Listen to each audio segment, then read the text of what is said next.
Ladies, gentlemen, and Haradrim of all ages, Season 8 has seen quite a few shifts in Diablo 4, including a rebalancing of the Torment difficulties, moving how they compare to different tiers of the pit activity, among a number of other things too. That, combined with the fact that the boss powers, your big seasonal source of power, scale with Paragon level, at least up to level 200, and you may be wondering what the best ways are to get more Paragon points as quickly as possible. In essence, experience farming, getting as much experience as you can, as quickly as you can, but with a focus on endgame specifically with everything unlocked, and ideally of course in Torment 4, where the juiciest numbers will come from just because of the experience increases from the tier itself. The specific point that I stopped to do my testing this season for experience gain was essentially right after getting properly settled into Torment 4 with a build that is strong, at least relative to being a Spiritborn this season, but not one that is built for purely speed farming and speed farming alone, with the idea being that doing it this way I could get some comparisons between the pit at tier 55, the tier that lets you enter Torment 4, to the other activities within the tier being at the similar difficulty, rather than doing the test when I am on full speed farm levels just clearing the screen without any question, moving at 1,000 miles an hour. Because at that point, we all know that it is far and away the best to do the pit for XP without a question, because you just outclass every other kind of way to farm experience, whereas the pit can keep going up in tiers and keep scaling with your power to give you more XP per time as a result. All that said, before we get into the specific numbers and such, for those who just want the short answer, it's still the pit. The pit is the best experience to time ratio activity, and the best way to farm it is to do the highest tier pit that you can complete within a couple of minutes, ideally. But even if you are doing them within like 5 or 6 minutes, you are still going to outdo the experience gain from other activities with the way that it's balanced right now. That said, let's get into the proper comparison, and we will start at the very top of the pile with pits. At the moment I stopped to do the testing for this, I was able to do a pit tier 55 in right around 4 minutes on average. In this time I gained right around 7.5 million experience, which puts this at 1.85 million experience per minute to do this tier in my setup and my build. And yes, your specific numbers will vary, but the comparison between the different activities should be relatively similar no matter what. The thing about this is, I did this at a point in progression where every other activity should be at its strongest in comparison to pits, because as I mentioned before, well, the other activities will give the same amount of experience forever once you reach Torment 4, and the only thing you can do is get faster at going through them. With the pit, the stronger you get, the higher tier you can run even quicker, and the higher tier that you do, the more experience that you get at the end, so it can scale with you a lot further than the other activities can. So the pit above tier 55, being able to be done quickly, is beyond even worth comparing with any other activity for experience gain. Pit tier at 55 should be where it is the closest it'll be to the other things, and honestly it's still not even close. That said, sometimes you don't want just experience, sometimes you want to double up with other things as well. The double up from doing pits for experience is that you also get to level your glyphs, which is a big deal for progression and gaining power in general. Then you also get a bunch of murmuring obols at the end of each run, which will pile up quite quickly if you speed farm this activity, and then you can use those to gamble with the obols for gear, which is a really nice overlap. The next highest experience per time ratio activity in my test this season is a 10-wave Infernal Hordes specifically, as a lot of the experience from the activity comes from the killing, and especially when leaning towards things like Hellborn or Elites, you can get a lot of elite tagged enemies spawning in later waves, which are like little pinatas of experience, and because a 10-wave Infernal Hordes allows you to build up more boon synergies from wave to wave, and also means less relative time will be spent on the boss, it is the best option for experience overall. That said, in my 10-wave Infernal Hordes run, I got right around 1.12 million experience per minute,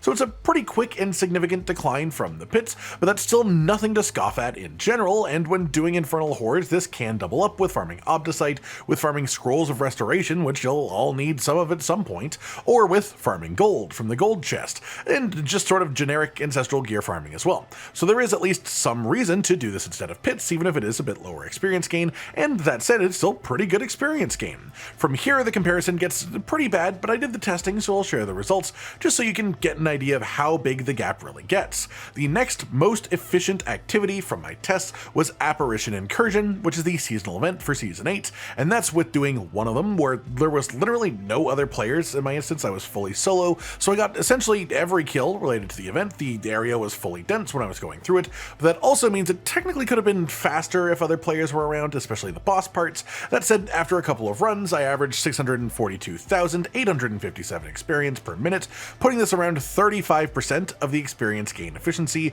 of a pit tier 55 in the same setup. But this, of course, also farms Spectral Ash. However, if you want Spectral Ash, you'll get way more of it from doing lair bosses in Torment 4, so as far as I'm concerned, once you hit Torment 4 and have done each of the incursion bosses once each to unlock their power, this activity becomes pretty obsolete in the endgame. Next up is Kurast Undercity, again on Torment 4, same setup, same build, and this one averaged out right around 608,000 experience per minute without the growth tribute, and closer to 660,000 per minute with the growth tribute specifically, and that is a solid chunk, but it's important to note that for this activity, some builds will have a much better time than others, and so there are some setups in which it can actually be almost as good as Hordes if you gain enough from cooldown reductions and resets, but it's still nowhere close to as efficient as doing pit runs for experience. The double up from doing Kurast Undercity for this one is dependent on the tribute you use to get in, which means obviously it won't be using the growth tribute if you're going to be doing it this way,